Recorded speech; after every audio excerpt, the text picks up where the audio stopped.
Muchas gracias por invitarme. Aprovecho a agradecer al Colegio de Ingenieros por darme la oportunidad de poder compartir con ustedes esta noche algunas reflexiones que me parecen bastante interesantes que a un politólogo, alguien que hace ciencia política, le permitan tener este espacio para poder conversar con ingenieros, con un equipo de profesionales que aparentemente son especialidades distintas, pero que la realidad y el desarrollo de la infraestructura en el país hace que se vinculen estos temas. Yo como politólogo y como sociólogo, bueno, yo vivo en Chile desde hace 5 años, vivo en el extranjero desde hace 11, pero he hecho trabajo de campo en las 25 regiones en el país. Tengo algunas publicaciones que tienen que ver precisamente con las realidades regionales. Y cuando me refiera al desarrollo y al impacto de la política en la ingeniería, voy a referirme específicamente al desarrollo profesional de la ingeniería, al desarrollo de la actividad profesional de la ingeniería en el desarrollo de las regiones. Voy a enfocarme a la relación de la ingeniería en la política regional sobre todo. ¿Por qué? Y con esto quizás voy a adelantar la principal conclusión de la exposición, aunque suena raro, pero lo voy a decir desde el inicio. Aquí tenemos que ver una relación entre el ciudadano con el Estado. Y una de las principales dimensiones del Estado es precisamente la obra pública, las obras de infraestructura. Y son ustedes, el equipo profesional de los ingenieros, los encargados de desarrollar esa obra pública, los encargados de desarrollar la infraestructura. Ustedes son los encargados de desarrollar una de las principales dimensiones del Estado. ¿Ok?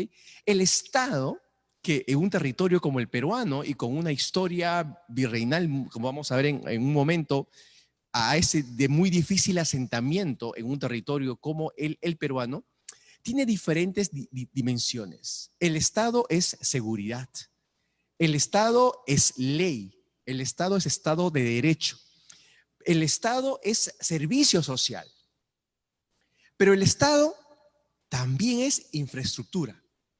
El Estado es carreteras, el Estado es centros de salud, el Estado es centros educativos, el Estado es luz, el Estado es esa dimensión de infraestructura donde ustedes, los ingenieros, son los que desarrollan su profesión. Ustedes son una gran dimensión y contribuyen precisamente a la presencia del Estado en el territorio del país. ¿Cuál es la relación? Cuando me preguntaron inicialmente, cuando el ingeniero Cosigo me hace la invitación, me dice, quiero saber cuál es la relación que usted puede imaginarse entre política e ingeniería. Yo le dije, la relación fundamentalmente es el Estado, porque ustedes son parte del éxito o del fracaso del desarrollo de una dimensión estatal que es la infraestructura social. ¿Ok? Y es desde ese punto de vista que yo voy a tratar de explicar cómo se ha ido desarrollando la política a lo largo de los últimos años, pero sobre todo cómo se ha ido desarrollando la política en las regiones y sobre todo cómo se ha ido desarrollando la política en las regiones con respecto a la construcción de infraestructura. Hace unos 4 o 5 años, en Petroperú me pidieron una consultoría, hice un trabajo de campo, precisamente en las zonas de la selva donde se estaba viendo estas roturas del oleoducto del oriente. Viajamos a la zona de San Lorenzo, viajamos a las zonas altas de Loreto, y precisamente era el único sociólogo politólogo en un equipo de ingenieros, ¿no? Y fue una grata experiencia porque le comencé, trabajando con este equipo de ingenieros, les comencé a mostrar algunos indicadores. Si bien la política se presta mucho para, también un poco para el discurso, para el floro, como decimos coloquialmente, nosotros también podemos desde la política desarrollar indicadores que los que trabajan en el terreno, como son los ingenieros, pueden considerar para una mejor evaluación de su trabajo. Ok, entonces lo que vamos a hacer es lo siguiente, voy a hacer una presentación de algunos temas y luego de esta presentación de unos 20 minutos, 25 minutos, vamos a hacer una ronda de intervenciones, preguntas, por favor, porque a mí me gustaría que esto, más que una charla, sea un diálogo y que desde dos disciplinas aparentemente distintas, la ingeniería y la ciencia política aparentemente son disciplinas que van por vías distintas, pero que sin embargo el desafío de construir Estado nos une en ese sentido.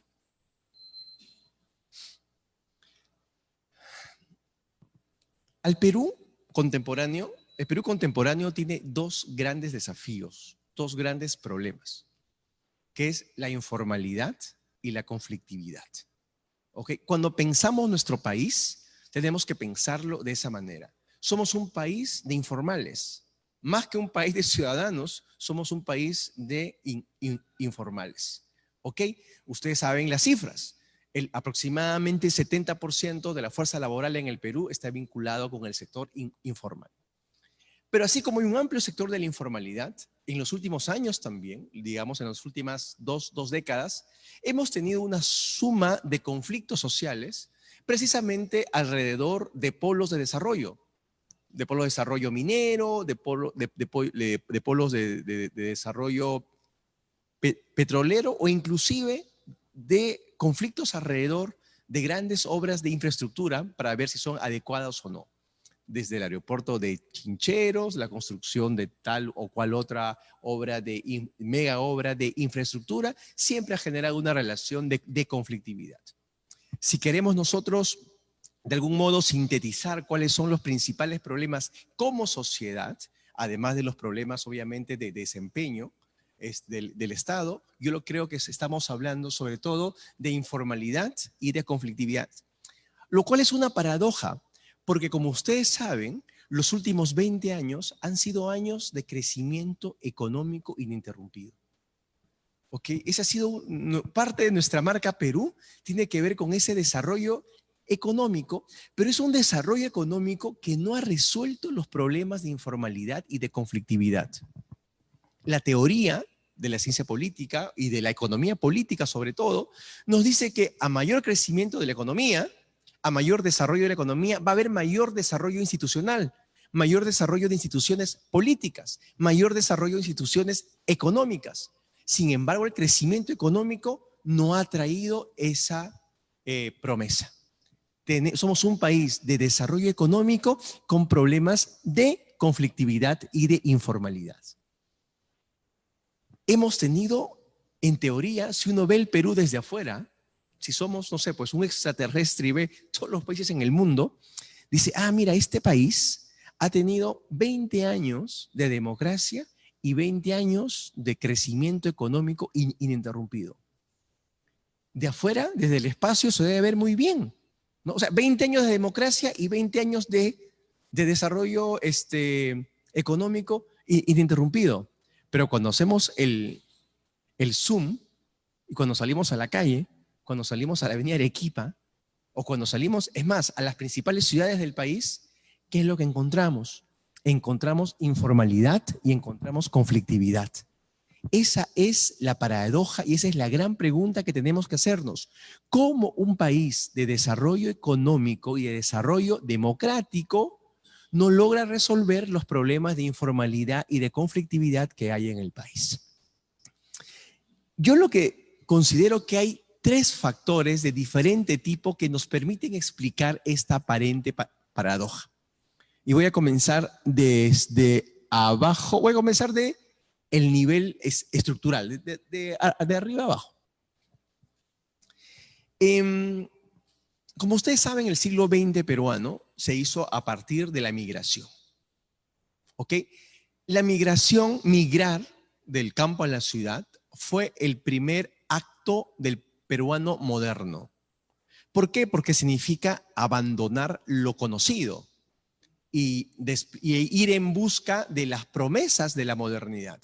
¿Cuáles eran esas promesas de la modernidad? Eran precisamente el desarrollo industrial, el desarrollo de las grandes ciudades, ir a buscar trabajo. Muchos campesinos se convirtieron en migrantes para ser después ciudadanos, pasando primero por ser trabajadores justamente de estos polos de desarrollo que no estaban en el campo, que estaban en las principales ciudades del país.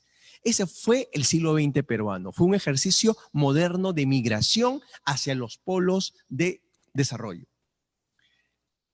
Y como ustedes saben, el voto recién fue general para todos los peruanos a partir del año 80. ¿Ok? Con eso quiero decir que fuimos migrantes antes que ciudadanos, porque muchos de los migrantes, inclusive los analfabetos, como ustedes saben, no podían votar hasta el año 79, hasta el año 80. Pero en fin, eso fue el siglo XX. ¿Qué pasó en el siglo XXI, en estos 20 años ya del siglo XXI? Donde el desarrollo económico, donde las grandes inversiones privadas y públicas ya no están en la capital, ya no están solamente en la costa, ya no están en las principales ciudades del país, sino las grandes inversiones ahora están en las zonas más alejadas del país, entre comillas, alejadas de Lima en realidad. Ahora grandes inversiones están en los polos mineros, en los polos petroleros, inclusive en las zonas rurales del país. La inversión pública, entonces la modernidad, entre comillas, no es que ya el ciudadano va en busca de la modernidad, sino la modernidad te llega donde tú estás sentado. O sea, un campesino está en su chacra sentado y resulta que aparecen los inversionistas y dicen, oye señor, debajo de donde usted vive hay cobre, hay oro, hay gas, hay petróleo y vamos a invertir cantidades, sumas de dinero que se invierten en esas zonas. Uno ya no va a buscar la modernidad. Eso fue el siglo XX. El siglo XXI, la modernidad va a llegar en muchos casos a las zonas donde viven estas personas. Entonces, antes de la política, entonces hay un desborde de inversión, hay mucho dinero que entra, mucha inversión que entra a el campo. ¿Ok? Y se comienza, comienza a haber una activación de la política en las zonas rurales, en las zonas alejadas. ¿Por qué digo de la política? Porque a esta cantidades de recursos y de dinero y de inversiones que llega al campo, a la vez trae también cierto nivel de politización en el campo. Hasta el año 98, los regidores, las autoridades ediles, cobraban simplemente dietas que tenían un mínimo de acuerdo con el estatus de cada distrito. A partir del año 98 hay un número de reformas que van a empezar a hacer apetitoso los cargos de representación política a nivel subnacional. Ustedes saben que luego viene la descentralización política el año 2002 y empieza a haber instancias que antes no las conocíamos, como por ejemplo las presidencias regionales, están las vicepresidencias regionales, están los consejeros regionales, se arman nuevos espacios de representación política. Es decir, y cada espacio de representación política viene de la mano de sueldos, honorarios. Ya no es la lógica del buen vecino, es la lógica de, oye, me meto a la política porque hay un incentivo económico para meterse a la política. Imagínense los sueldos de un regidor en un distrito rural de Amazonas. Eso antes, que era más bien la lógica del buen vecino, se convierte en una dieta, se convierte en un sueldo. La política empieza a ser apetitosa económicamente, empieza a haber incentivos para la inclusión de la política en estas zonas alejadas del país. Y como hemos visto, en la llegada de grandes inversiones, hace también que no solamente se vuelva apetitosa la política en términos de sueldo, sino también en términos de posibilidades de tener otros ingresos extras. El canon minero. Y como ustedes saben, en las licitaciones públicas, en las licitaciones de grandes obras públicas también, existe obviamente la posibilidad de tener ingresos legales e ilegales. El nivel de corrupción que hemos vivido en los últimos 20 años tiene que ver en parte por eso también.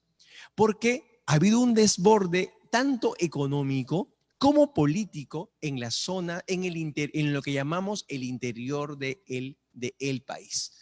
Entonces, y si a eso le sumamos una debilidad histórica del Estado, el Estado, como usted sabe, en el Perú no ha tenido un desarrollo institucional, pues, eficiente, sofisticado. Esa es una tara que llevamos desde el virreinato, que ha desarrollado una tramitología adversa a el desarrollo.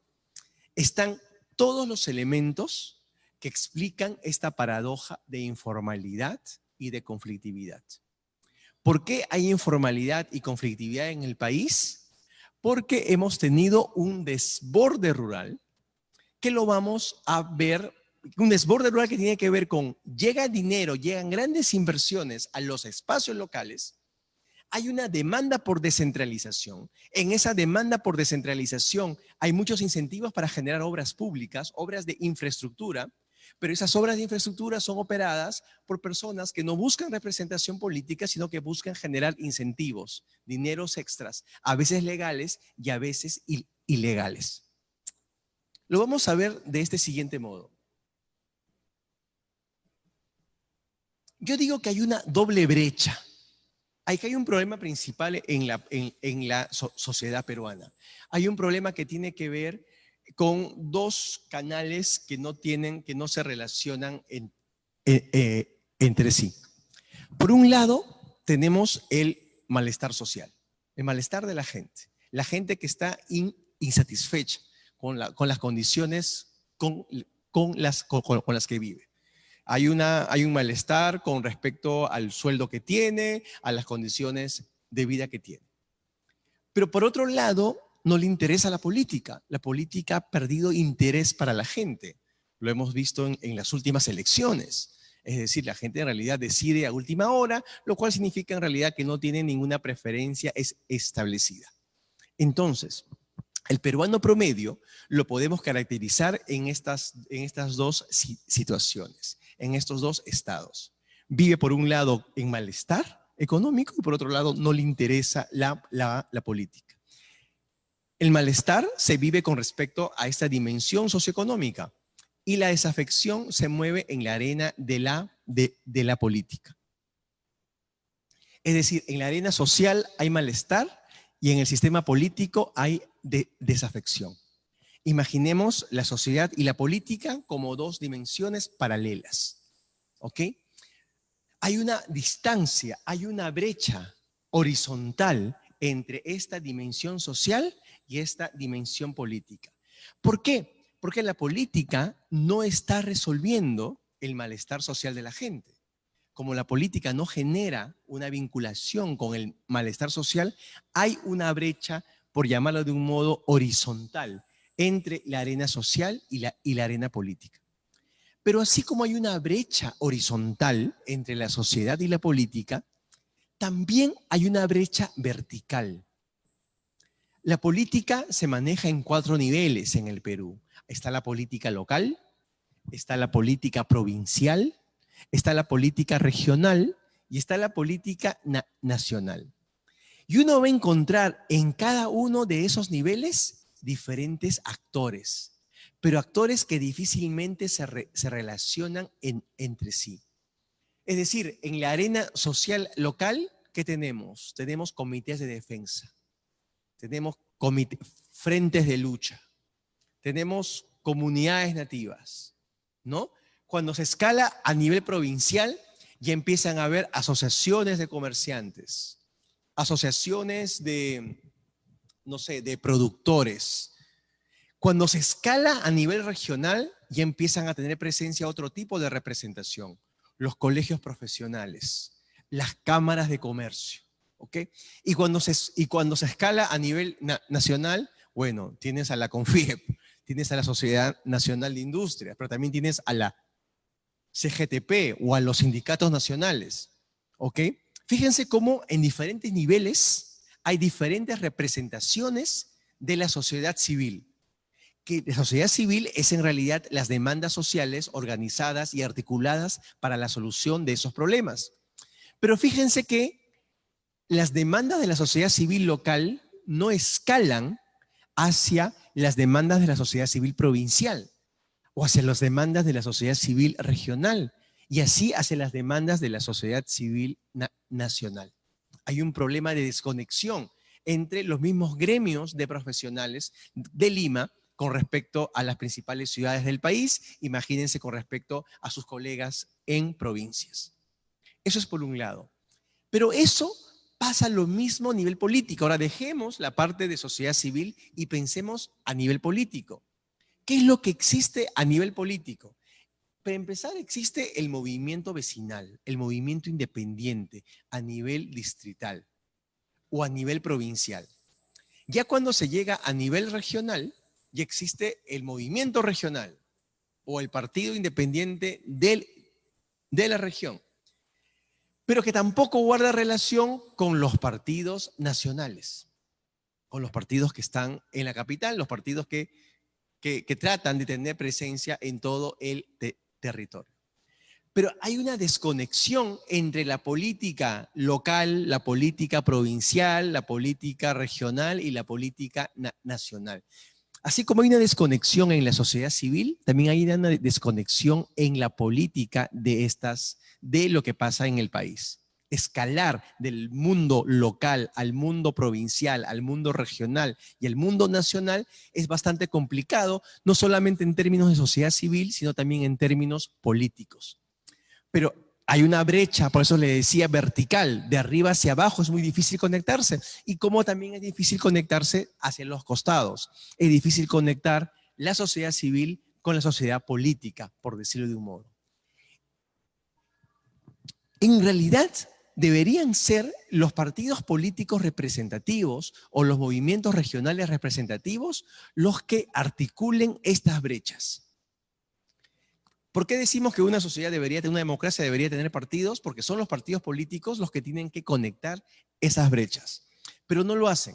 Si no son los partidos políticos que paran en crisis, ¿cuáles son los actores que están creando, buscando esa articulación entre el mundo social con el mundo político, entre la política local, provincial, regional y nacional?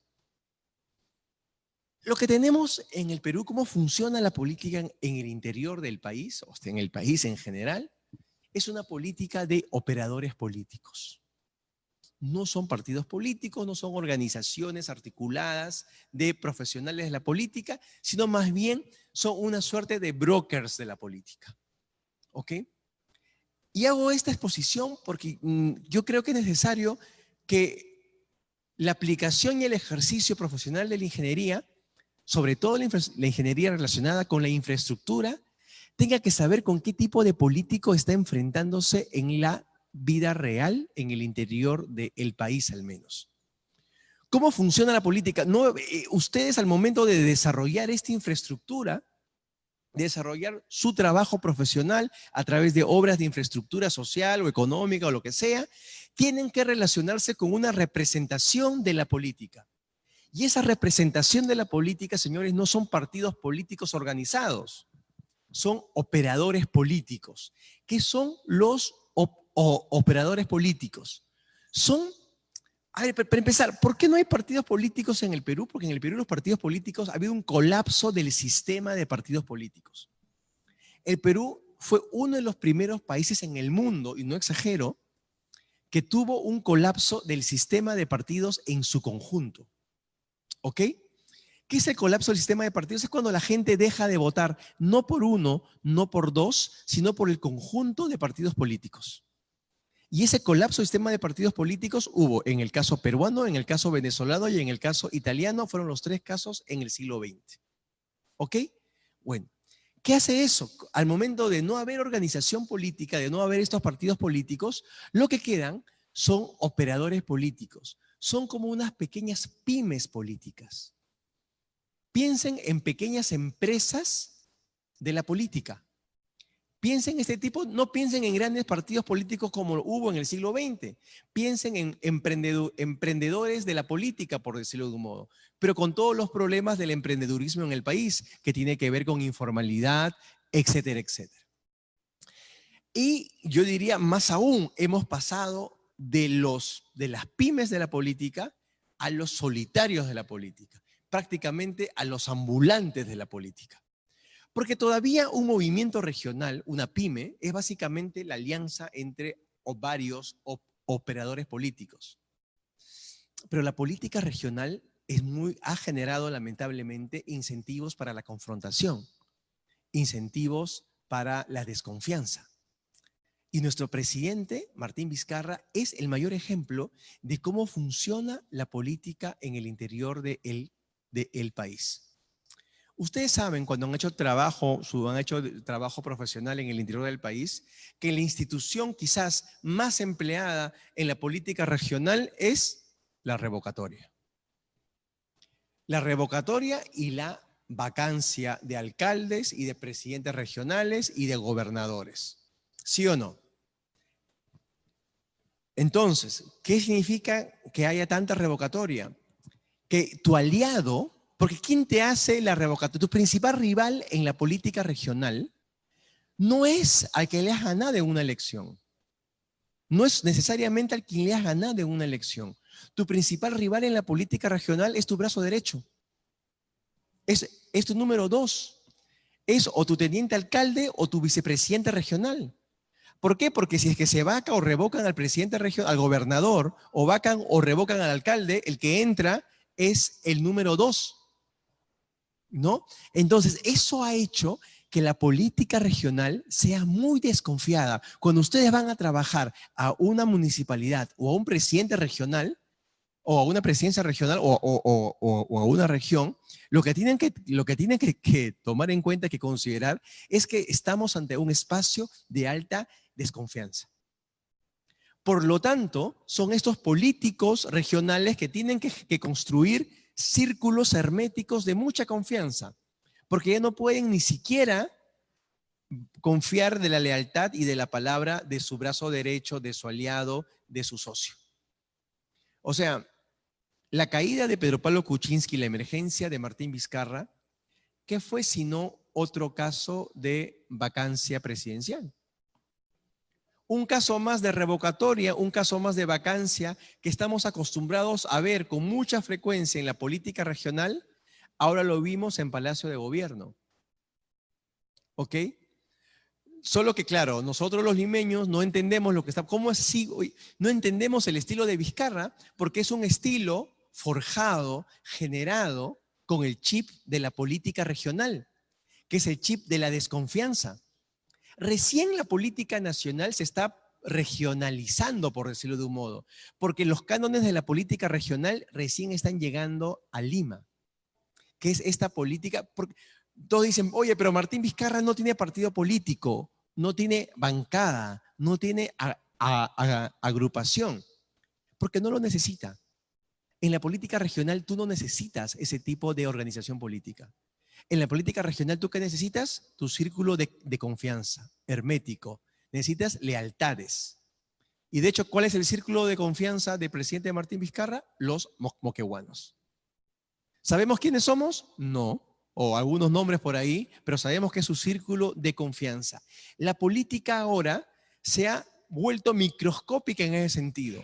Hemos pasado de los partidos políticos a los movimientos regionales y ahora a los círculos políticos, que son muy comunes en la política regional.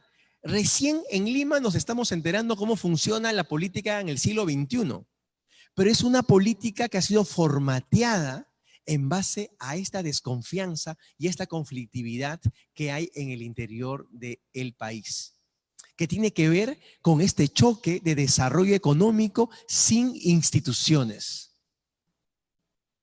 Y es de esta manera como nosotros recién podemos, o sea, es toda esta evolución de desarrollo económico sin instituciones, con informalidad, con mucho dinero, con muchos incentivos que han vuelto atractiva la política regional, pero vuelven atractiva la política regional cuando los partidos están débiles. Y por lo tanto forman, en 20 años de descentralización, no solamente se han desarrollado algunas regiones, sino también se han formateado los estilos de hacer política. La política que estamos viendo hoy en día en el Perú es el resultado del formateo de la descentralización política, la política de la desconfianza, la política de los círculos, la política donde no hay partidos, la política donde el número 2, tu brazo derecho, es tu principal rival. Así se ha pulverizado la política y ese es el tipo de política que se practica, que se ha practicado durante las últimas décadas en provincias y que recién nos estamos enterando que así puede ser también a nivel nacional. Martín Vizcarra llega al Perú, fíjense, llega a Lima, me dice el lapsus, llega a Lima con ese chip. Llega a Lima con ese chip y los limeños, porque entonces, así como la desconfianza es otra forma, es una de las formas principales de la política regional, otra de los modales de la política regional es la ausencia de horizonte futuro. Suena raro, ¿ya? Pero en política subnacional, ustedes saben, no hay reelección de alcaldes ni no hay reelección de presidentes regionales. Recién ahora en Lima no va a haber reelección de parlamentarios. Pero en la política subnacional no hay reelección. Y como no hay reelección, el presidente, y como el presidente regional o el alcalde sabe que lo pueden vacar, el político regional está listo para irse a su casa mañana. El político regional sabe que puede irse a su casa mañana. Por lo tanto, no acumula poder para dejarlo a un delfín. O no acumula poder para perpetuarse él en el poder. Porque no hay reelección. Y como desconfía del número 2, no va a dejarle el poder, no va a trabajar su gestión para dejarle a ese número 2. Entonces, la política regional, el político regional no acumula poder para perpetuarse en él. Pero entonces, ¿cómo ejerce poder? No ejerce poder hacia adelante, sino ejerce poder hacia los costados. ¿Cómo es eso? Ejerce el poder para debilitar a sus rivales políticos. Debilitar a los rivales políticos es otra forma de ejercicio de poder. Y es lo que hemos visto hace el presidente Martín Vizcarra. Ejerce el poder, todo el mundo dice, no, seguro que se va a quedar para el 2021, para más adelante. No lo sabemos. Lo que sabemos es que está haciendo el ejercicio, ejerce su poder para debilitar a sus rivales políticos. Ya hemos visto cómo ha cerrado el Congreso y cómo ha dejado al fujimorismo en su mínima expresión y ha sacado al aprismo fuera de la representación política. Sí. Y esa es una forma también de ejercicio de poder. Entonces, hay que saber cuál es la lógica de funcionamiento de estos políticos. Entonces, estos políticos, ¿ok? Estos son los que son la representación de la nacional y son los que tienen poder en todos los espacios de gestión pública, ¿ok? Sí, esto más o menos es lo que les he dicho. Vamos a mostrar entonces, les voy a mostrar un ejercicio para ver cómo funcionan y cómo se organizan, cómo se posicionan estos políticos en las esferas regionales, ¿ok? Imagínense una localidad minera. Una localidad donde la gente puede estar a favor de la promoción a toda costa de la inversión minera, a la derecha, o puede estar en contra a toda costa de la inversión minera. La gente tiene preferencias. Algunos son radicales que quieren prohibir a toda costa la inversión minera, son radicales antimineros, pero también están los radicales promineros, ¿no? Otro tipo de radicales, otro tipo de extremistas que quieren promover a toda costa la inversión minera. Como ustedes pueden ver por el tamaño de la línea roja, hay pocas personas a los extremos. Cada vez hay más personas al medio. ¿Al medio quiénes están? Al medio están los que tienen una posición neutral o no tienen preferencias. ¿Ok? En una sociedad donde la minería es indiferente, la distribución de las preferencias es más o menos así. Hay pocos extremos, pocos extremistas y la mayor cantidad de la gente está al medio. Ustedes llegan a una sociedad donde la minería no es importante, la mayor cantidad de personas se van a posicionar al medio.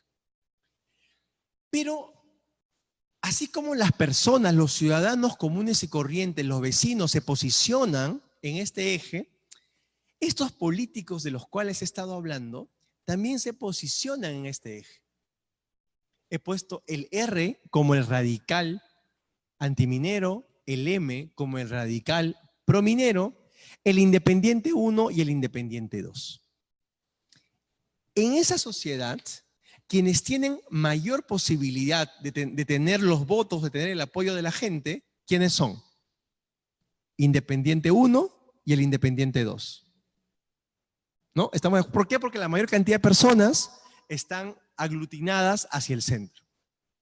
Si el político R se lanza a la municipalidad o al gobierno regional y el político M hace lo propio, no va a tener muchos votos. ¿Por qué no va a tener muchos votos? Porque hay poca gente que se posiciona en justo donde está la posición política prominera o antiminera de esas personas.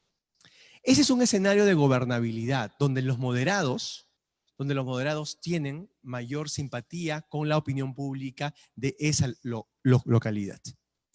Pero ¿qué pasa en otro escenario? En este escenario, fíjense, la mayor cantidad de personas, ¿dónde está? ¿A favor de la minería o en contra de la minería? En contra. Fíjense cómo está la distribución. ¿Ok? En ese escenario, del 1 al 10, más bien, ¿quiénes son los que se van a disputar a ese electorado? Son ya sea nuestro amigo R y nuestro amigo independiente 2. En esa distribución de la sociedad, son esos políticos R y el I2 los que se van a disputar la mayor cantidad de votos, la mayor cantidad de apoyo de la gente. ¿A qué voy con esto? Que así como hemos alineado a la población de una jurisdicción cualquiera en términos prohibir todo tipo de inversión o promover inversión minera, promover a toda costa la inversión minera, ustedes pueden clasificar a las poblaciones de cualquier provincia, distrito, departamento que vayan alrededor de sus preferencias sobre infraestructura pública. A favor o en contra de chincheros. A favor o en contra de la construcción de la fábrica de cemento. A favor o en contra de la construcción de tal represa. A favor o en contra de cualquier obra pública. Como ustedes saben, en la política regional existen grandes obras que son como símbolos. Grandes obras que la gente han sido demandas históricas de la gente. El aeropuerto de Chincheros es un tema que está en la cultura política de los cusqueños desde hace 40, 50 años. Y así en cada región, cada provincia, siempre hay una obra de infraestructura, que no es una obra de infraestructura cualquiera, es una obra de infraestructura que alinea a las personas, en base a sus preferencias. Olvídense de prohibir todo tipo de inversión minera o promover a toda costa la inversión minera y pongan el Cusco dividido entre pro-chinchero y anti-chinchero. Esas grandes obras públicas alinean a la gente. La gente ya no solo se posiciona en términos de izquierda y de derecha. La gente se posiciona, como ustedes saben, a favor y en contra. Y en la política regional, en la dinámica regional, la gente se posiciona a favor o en contra de una obra pública, de una obra de infraestructura pública. La política no solamente es en términos ideológicos, sino es en términos también de estas obras de infraestructura. Y los políticos, así como la gente se pone a favor o en contra de estas obras públicas, los políticos también se alinean a favor y en contra de estas obras públicas. ¿Y para qué estoy llegando al tema de las obras públicas?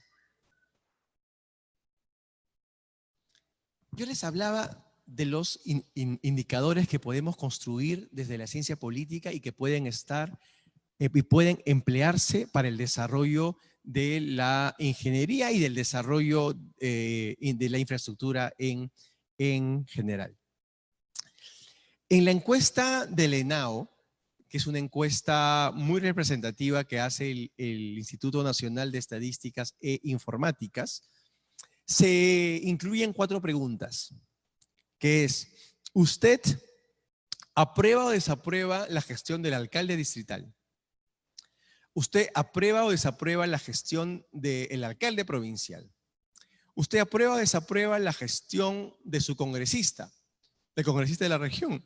¿Usted aprueba o desaprueba al presidente regional o al gobernador? Hay esas 4 preguntas que se incluyen en la encuesta del ENAO. Nosotros con unos colegas hemos creado un índice. Perdón.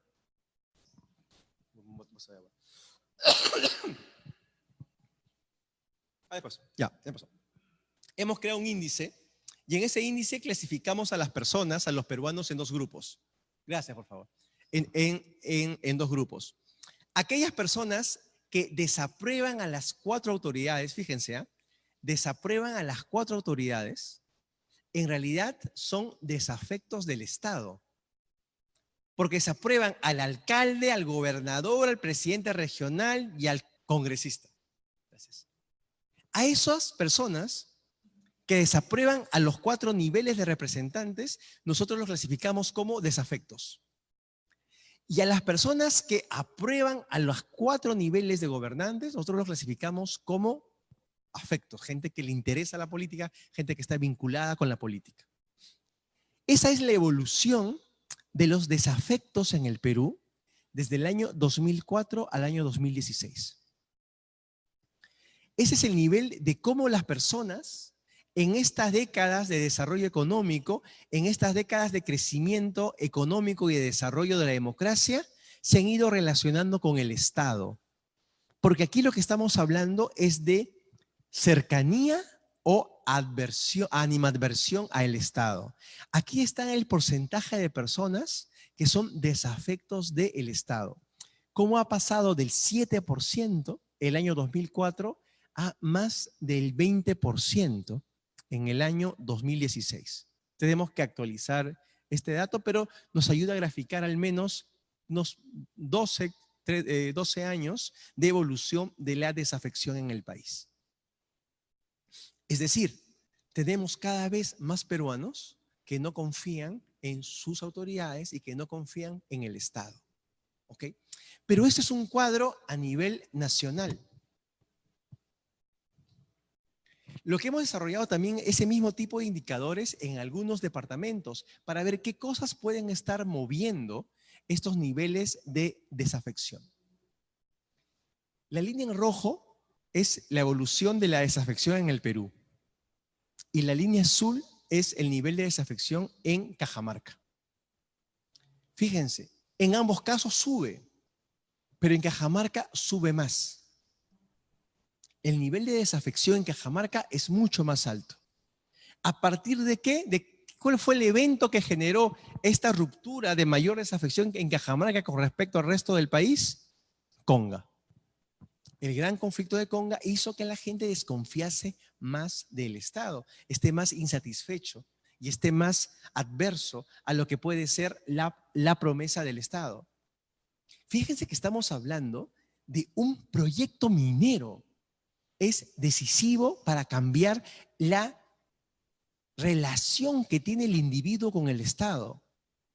Por eso yo les decía la importancia de la infraestructura, porque la gente no está cambiando de posición, cambiando de indicador, teniendo una posición más radical por un tema ideológico, por un tema programático o por la aparición de un partido político, sino es un proyecto minero lo que está generando un cambio en la relación que tiene el individuo con el Estado. Arequipa. Los niveles de desafección en Arequipa, los arequipeños siempre han tenido mayores niveles de desafección que el promedio del país. Casi siempre han estado por encima. Y es Tía María uno de los hechos, el primer conflicto que estalla en Tía María, es uno de los hechos que hace que se sostenga. Estaba bajando el nivel de desafección en el año, alrededor del año 2010, había estado bajando con respecto a el país y nuevamente se vuelve a elevar precisamente a partir del conflicto en Tía María. Fíjense lo que está cambiando el humor de la gente, lo que está cambiando la relación de las personas con el Estado. No es una ideología, en este caso son grandes sellos de infraestructura en cada departamento, en cada región. Cada región tiene sus propios sellos, sus propios modelos, sus propios sueños de grandes construcciones, de proyectos mineros o de infraestructura que están moviendo a las personas, ya sean a favor o en contra de esos proyectos. Obviamente, también es la corrupción, otra dimensión en la cual vemos que genera desafección. Este es el caso de Ancash. Desde el inicio de la descentralización en Ancash hubo problemas de corrupción con la vacancia del gobernador Freddy Giraldi, que rápidamente en Ancash, fíjense, rápidamente los casos de corrupción en Ancash han hecho que obviamente la desafección crezca. El caso de la centralita también hace que nuevamente Ancash, la línea azul sea más grande que la línea roja. Por eso les decía, la relación que tiene el individuo con el Estado es muy importante. Puede ser la relación entre la promesa de una gran inversión minera, como hemos visto en Tía María, como hemos visto en Conga, o puede ser como un caso de corrupción. Pero más específicamente, y esto tiene que ver más directamente con ustedes, puede ser inclusive relacionado con desastres naturales. Fíjense cómo crece la desafección en Ica a partir del terremoto del año 2007. Este es un ejemplo para ver lo que debe estar pasando en el norte ahora, después del fenómeno del Niño. Este es un caso donde los iqueños aumentan sus niveles de desafección a partir de un desastre natural. ¿Por qué? Porque es la mayor evidencia de falta de Estado. Ante un desastre natural, que el Estado no logre reconstituir tu infraestructura cotidiana, tu infraestructura vial, tu infraestructura de salud, tu infraestructura económica, tus viviendas, ¿ok? Hace que la gente rechace, reaccione de esta manera frente a el Estado. Como ustedes se han dado cuenta, salvo el caso de corrupción del departamento de Ancash, todos los demás casos donde hemos visto desafección del Estado está vinculado con una obra de infraestructura, ya sea privada o ya sea pública. La política en las regiones, sobre todo, se mueve a partir de estos grandes proyectos de desarrollo y se mueve a partir de la infraestructura que es capaz de el Estado dar a la gente de estas localidades. Aquellos ingenieros, aquellos profesionales que se dedican y que participan de la construcción de este tipo de proyectos, de este tipo de obras de inversión, ya sean públicas y sobre todo públicas, lo que tienen que tener en la cabeza es precisamente que están construyendo Estado. ¿Ok? Por eso es que el desarrollo de la ingeniería va de la mano del desarrollo del Estado en el país. Porque si ustedes se dan cuenta, la gente rechaza o aprueba la política en tanto el Estado es capaz de satisfacer las necesidades materiales y las necesidades de estos grandes proyectos que hay en cada uno de estos departamentos. Y son ustedes los ingenieros los que intervienen en la construcción de ese Estado. Porque precisamente es la dimensión de la infraestructura social, es la dimensión de la infraestructura estatal la principal cara. la principal relación, la primera cara que tiene el ciudadano frente a el Estado.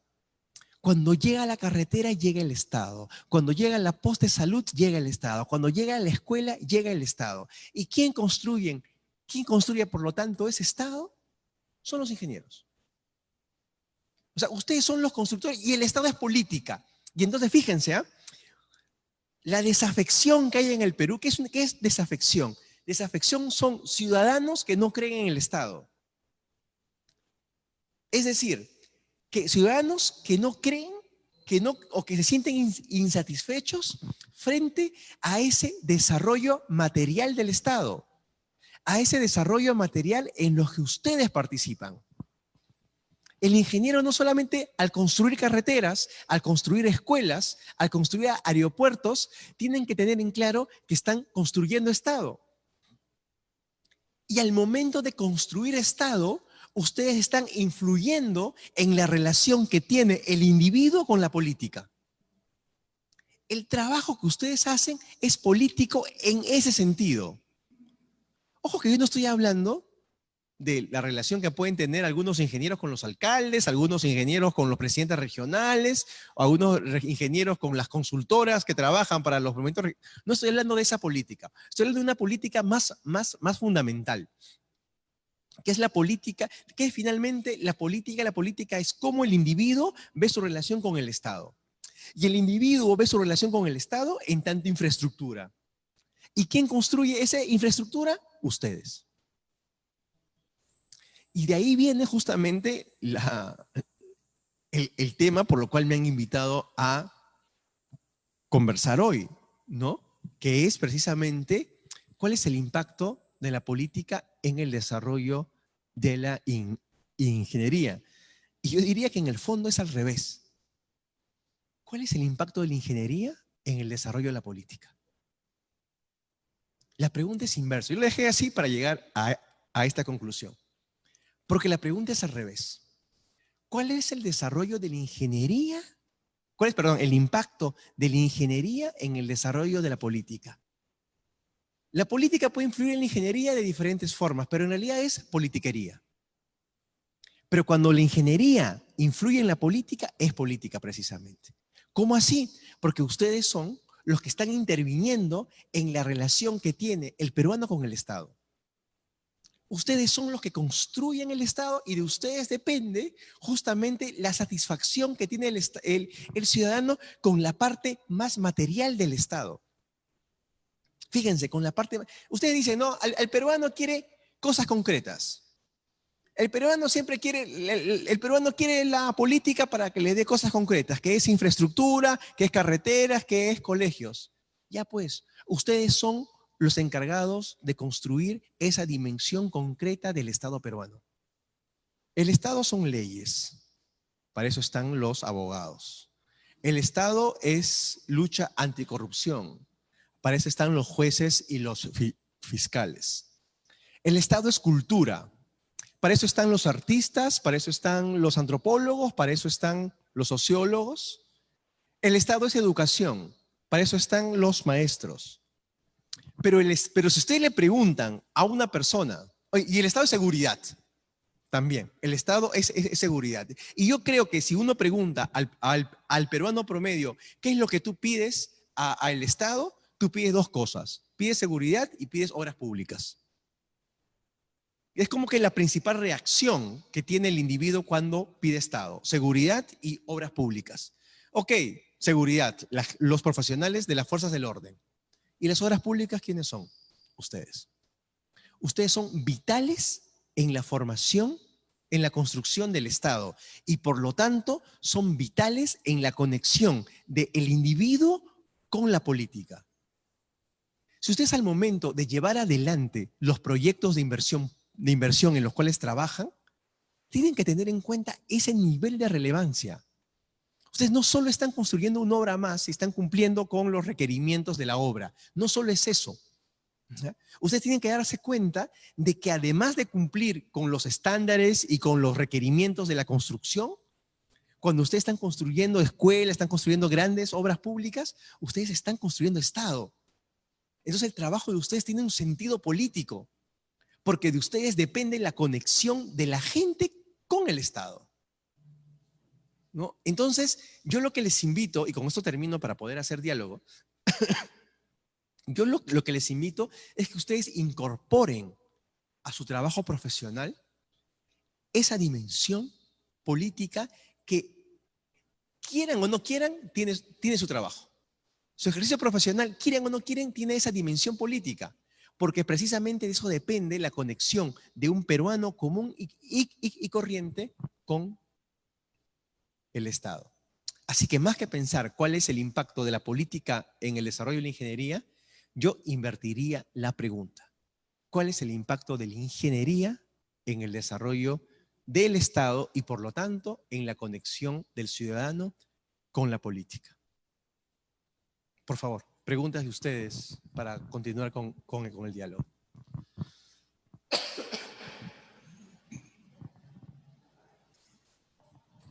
Buenas noches, señor expositor. Usted habló de que existe proyectos de desarrollo del país. ¿Me puede enumerar siquiera uno? Porque Chincheros está proyectado para que se culmine el año 3000 todavía.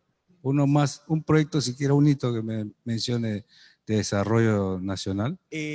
Michiquillay en el norte, en Cajamarca, por ejemplo. Creo que el Michiquillay sí está proyectado para que sea en los próximos años, ¿no?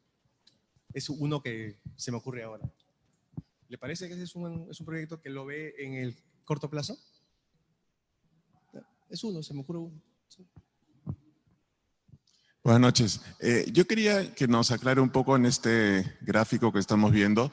En el periodo del 2004 al 2016 hemos tenido muchos años de crecimiento económico, con tasas bastante altas incluso a nivel de Latinoamérica.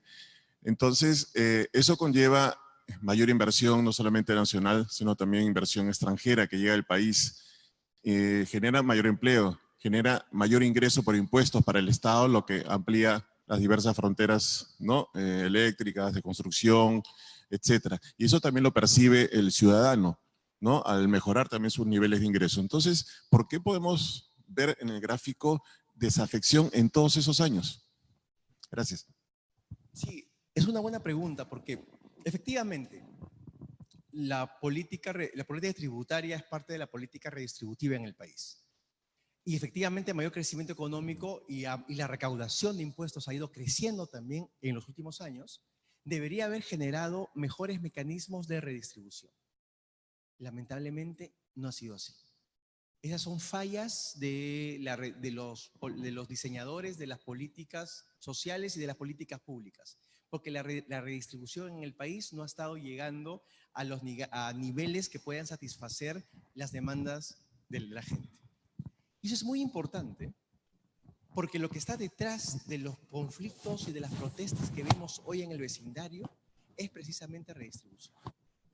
O sea, el problema que tiene Chile en estos momentos es un problema básicamente de redistribución. Y estamos hablando de una sociedad, y ahí también es parte de este problema, es que la redistribución en el Perú también es reducida en comparación con el propio país.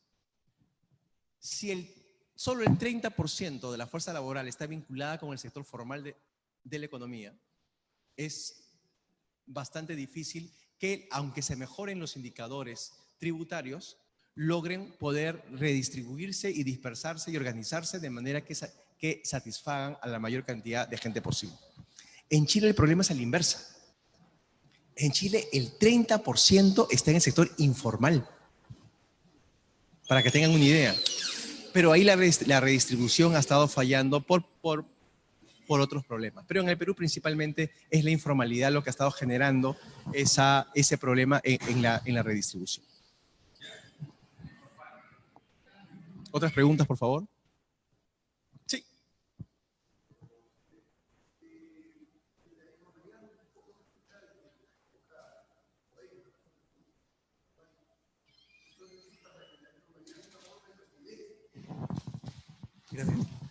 Entonces el Estado siempre ha sido desafecto del ciudadano.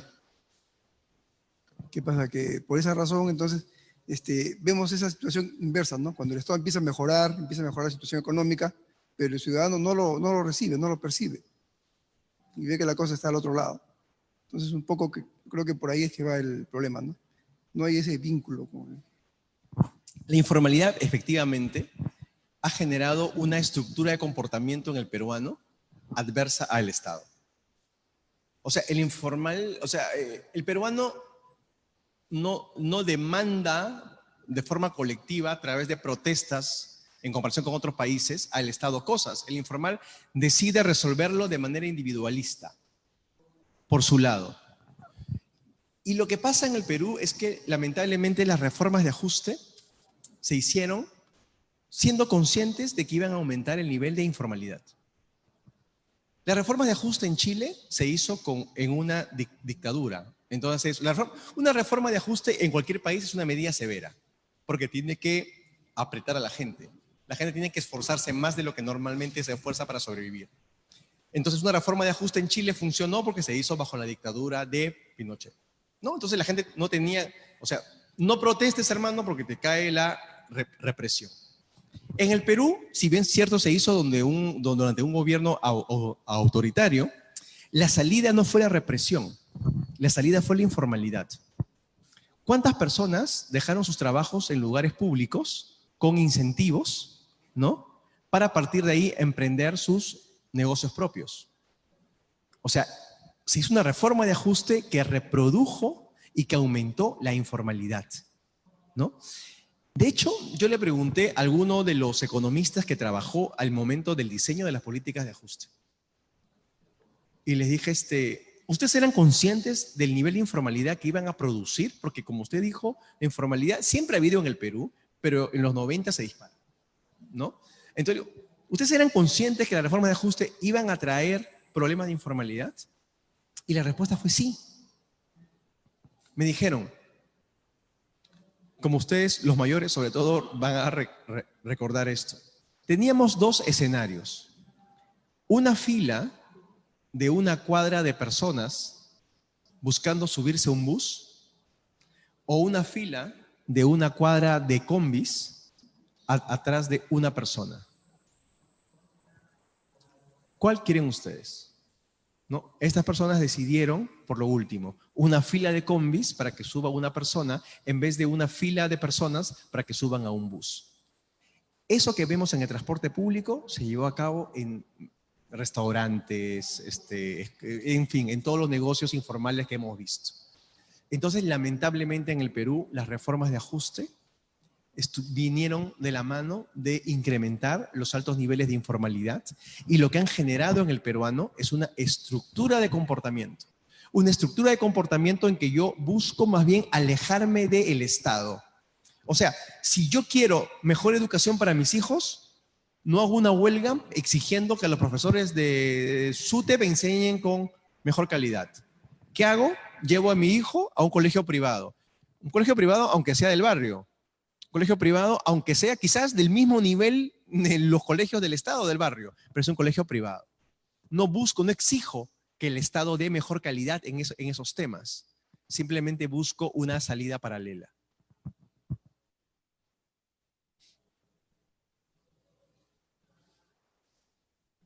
Sí, por aquí.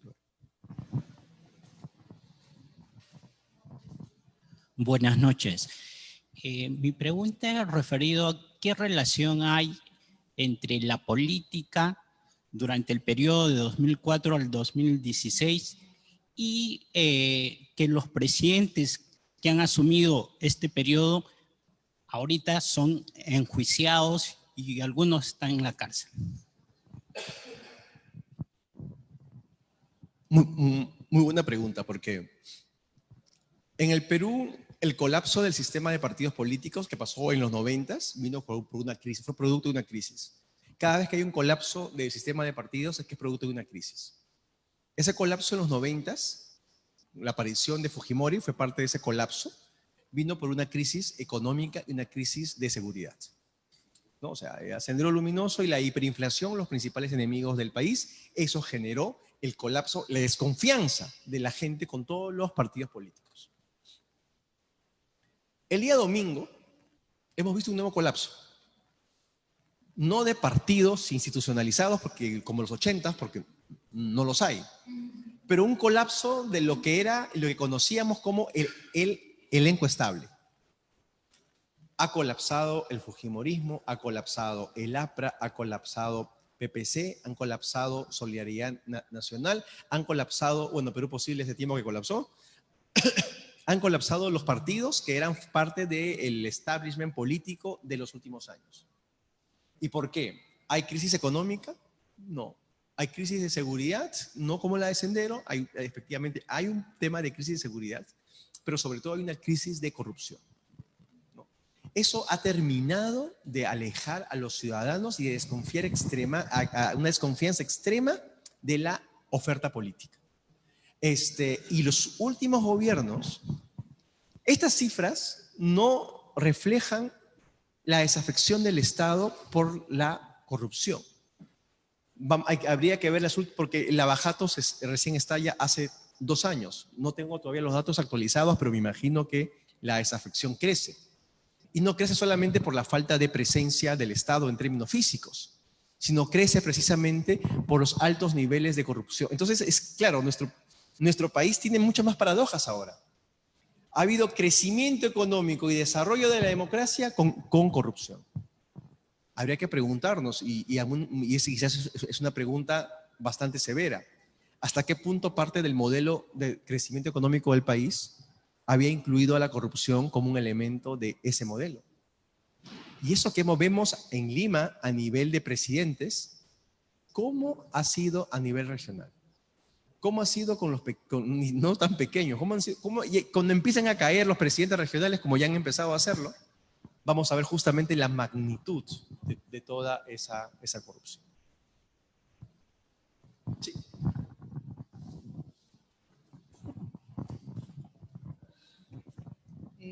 Buenas noches. Buenas noches. Yo quisiera que usted nos dé al menos una opinión de por qué, por lo menos aquí en Perú, los ingenieros no participan en política, por decir, como los abogados, sociólogos, como otras especialidades, ¿no? A pesar de que nosotros cuando ejecutamos obras públicas, como usted bien lo dice, estamos representando al Estado, estamos llevando desarrollo a diversas localidades aisladas, desarrollo que a veces no tiene continuidad, pero se empieza por ahí, ¿no? Entonces, sin embargo, en otros países en donde los profesionales técnicos de ingeniería participan más directamente en los gobiernos locales o nacionales, creo que van desarrollándose mejor como país, ¿no? Pero en nuestro país, en Latinoamérica, no sé si es porque uno tiene una formación técnica y no quiere participar o la verdad es de que no sé cuál sería la razón, y además de que en el gobierno que hemos tenido del ingeniero Fujimori, porque él es ingeniero, pues ha sido uno de los gobiernos más desafortunados que ha tenido nuestro país, ¿no? Entonces me gustaría una explicación de usted como sociólogo que es, ¿no? Gracias. Sí, mire, en realidad el interés a la política es un interés individual, creo yo. O sea, no es un interés gremial. Yo creo que sobre todo la gente que quiere participar en política tiene que ver por incentivos más individuales, más que incentivos gremiales. Aunque yo sí creo que existen representaciones de la sociedad civil, como el propio colegio de ingenieros, que sí tiene que tener mayor relevancia en los asuntos públicos. No necesariamente a través de la participación electoral, pero sí tienen que jugar un rol en la definición de los asuntos públicos del país, ya sea a nivel local, subnacional o a nivel nacional. O sea, el Colegio de Ingenieros tiene que jugar un rol en ello. La Universidad Nacional de Ingeniería, su rector tiene mucha proyección política también, tiene que jugar un rol en ello. O sea, yo sí creo que hay estamentos profesionales y de la formación profesional que tienen que tener un rol, porque este país necesitamos planificarlo y en la planificación los ingenieros son claves, ¿ok? Pero sobre todo, yo creo que esto viene de un interés individual, de un interés particular. Les voy a contar una anécdota al respecto. En el año 2010, yo fui a Moquegua, estaba haciendo un estudio sobre conflictos sociales en varias regiones.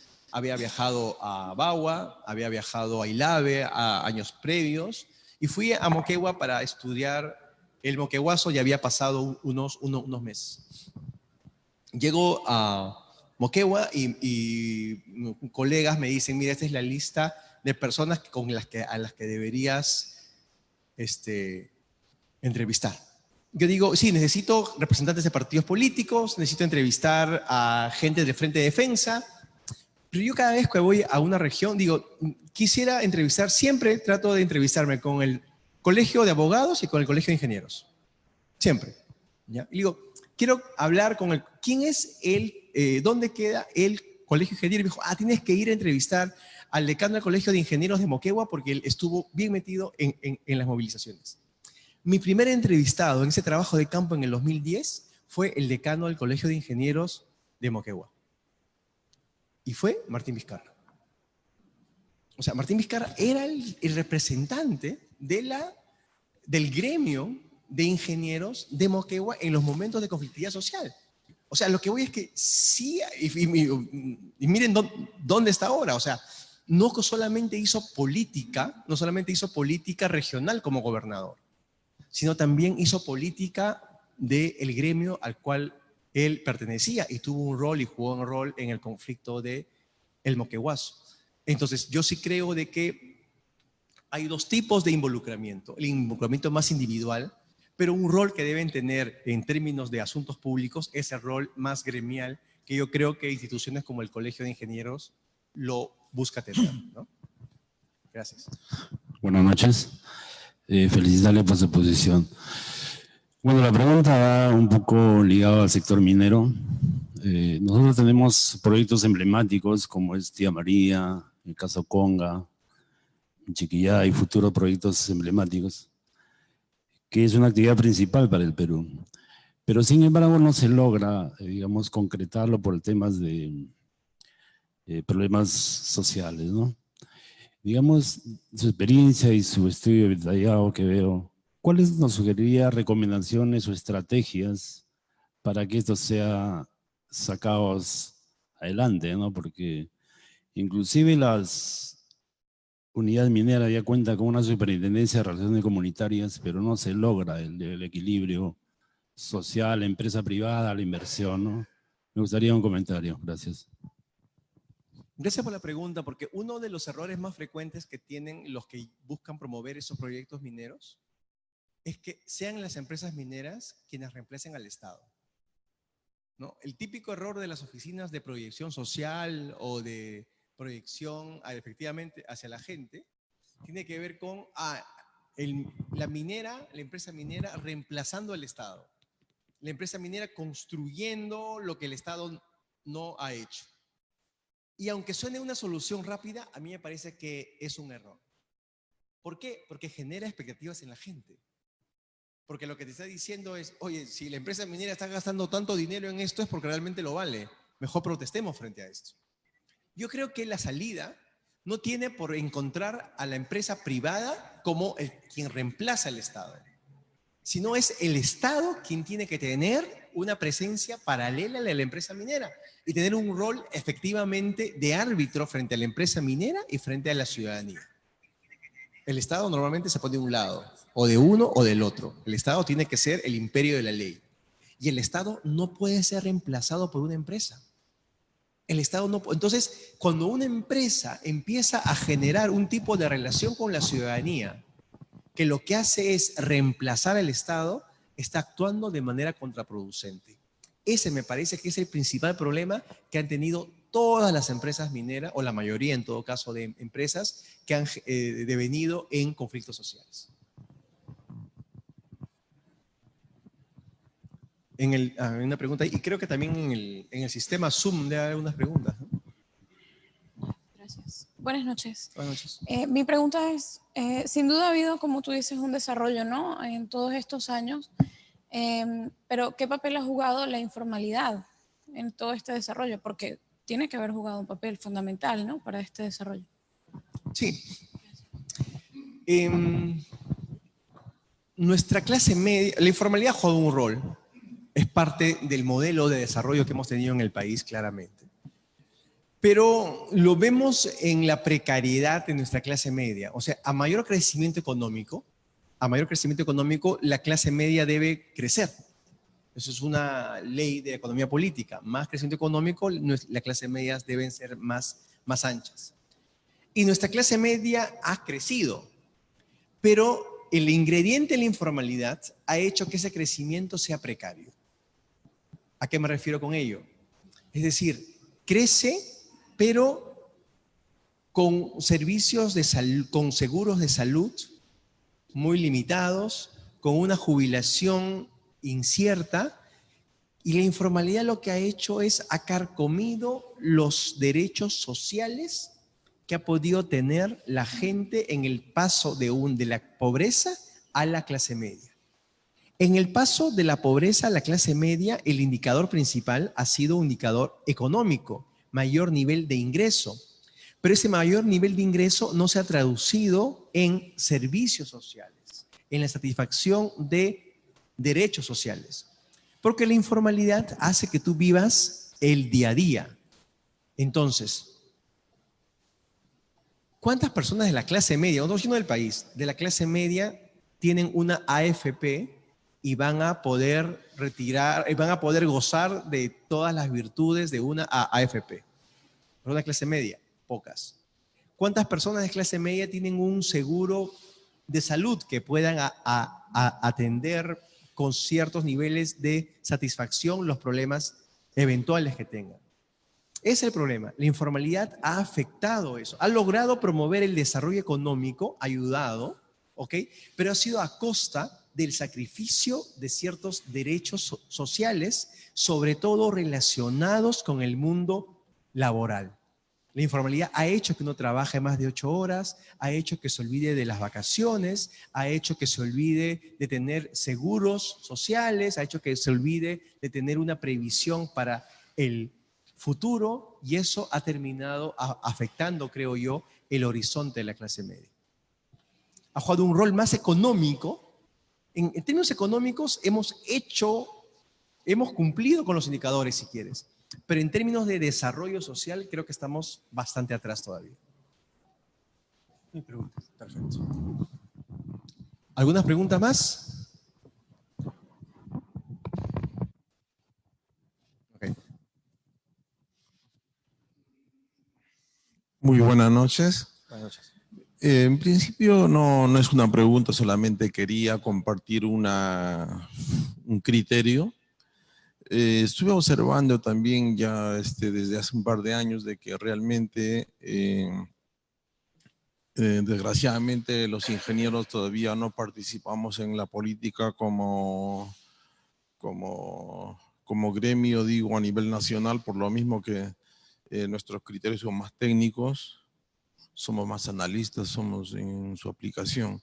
Es muy diferente que por ejemplo, yo observando en estas décadas anteriores, todos aquellos gobernantes que hemos tenido, en su gran mayoría han sido abogados. Y el abogado, que me disculpen aquí los profesionales, abogados que estén presentes, siempre yo los he considerado como especuladores, por lo mismo que ellos en su profesión tienen esa característica principal de que sus honorarios no son fijos, son movibles, y con mucha facilidad tienden a ir hacia al juego que no es lo correcto, y entonces con mucha facilidad se pueden mover hacia lo que es lo ilegal, lo informal, lo incorrecto. Y entonces me entero de que hay más de 4.000 abogados que están en la administración pública. Entonces digo, si ellos puedan manejar una política de Estado, ellos para manejar con criterios lo que es la parte técnica, no tienen esa visión. Definitivamente no tienen esa visión. Y eso es lo que es una de las causas fundamentales por el cual, digamos, estamos viviendo todas estas tragedias, esta desgracia en el Perú. Eso es una opinión personal mía. Y me hacía una idea yo de que si, en una suposición, de que si los ingenieros estuviéramos organizados a nivel nacional en el gobierno central y en las regiones también, yo creo que fuese un poquito, digamos, se pudiese mejorar y la tendencia fuera otra. ¿Y por qué? Porque no estoy diciendo que al 100%, pero creo que un 70-80% son, digamos, gente que para hacer cualquier, digamos, aplicar cualquier, hacer cualquier movimiento lo piensa con más criterio, con más delicadeza. En cambio, los abogados o los militares, que me van a disculpar también, no tienen esa capacidad, no tienen esa formación y con mucha facilidad se pueden resquebrajar, y de ahí que vienen todo lo que hemos vivido estos años. Indudablemente que han habido ingenieros en el poder, pero uno o dos, pero acompañados de una cúpula que de cemento no es la correcta. Y ahí me parece que es uno de los grandes errores de nuestra historia. Pero esto sí es enmendable hacia adelante. Creo que en la educación está la clave fundamental para darle solución hacia el futuro, porque en la sociedad como tal está reflejando definitivamente que no estamos a la altura que nos corresponde para poder realmente darle solución. Esto es elegible, lo que nos ha dado en los últimos tiempos, las respuestas, que todavía no estamos a esa altura, y de ahí se aprovechan justamente todos aquellos que estamos viendo. Eso es todo, muchas gracias. No, gracias por el comentario, porque me permite comentarles un caso bastante interesante. Yo creo que hay que ver también con creatividad cuáles son los roles que pueden jugar la ingeniería en el crecimiento del Estado, más allá del trabajo convencional de construcción de obras públicas, por ejemplo, ¿no? Yo hace unos meses, o sea, quizás algo más de un año, me reuní con el Contralor, Nelson Jack, que me estaba contando de la Escuela Nacional de Control. Es una escuela donde efectivamente se instruyen a los supervisores de todos los gastos públicos del Estado, valga la redundancia. Y lo que él me decía es que un rol fundamental que cumplen los ingenieros, porque hay muchos ingenieros trabajando como controlador, porque efectivamente para saber cómo se gasta, cómo se invierte el presupuesto estatal en obras públicas, y para poder ver, ustedes saben, la Contraloría lucha contra la corrupción, ¿no? Y para poder ver precisamente, para poder conocer por dónde puede estar esos pequeños nichos de corrupción, o por dónde está esa jugada de la corrupción, qué mejor que un ingeniero que sabe justamente la calidad de determinados productos, el tipo de tiempo que toma la construcción de determinadas obras y cosas por el estilo. Y lo que me contaba Nelson Jack en esta conversación es que precisamente una característica de los ingenieros era precisamente lo que han contribuido en la Escuela Nacional de Control por su conocimiento en el espacio donde lamentablemente hay grandes fugas de corrupción, que es la infraestructura pública. Entonces, también habría que ver cuál es el rol de los ingenieros también en el control y en la lucha anticorrupción. Listo.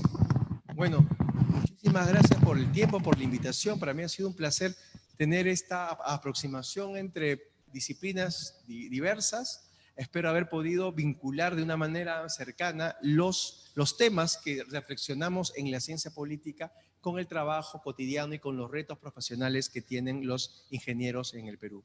Muchísimas gracias por el tiempo y bueno, hasta una próxima oportunidad.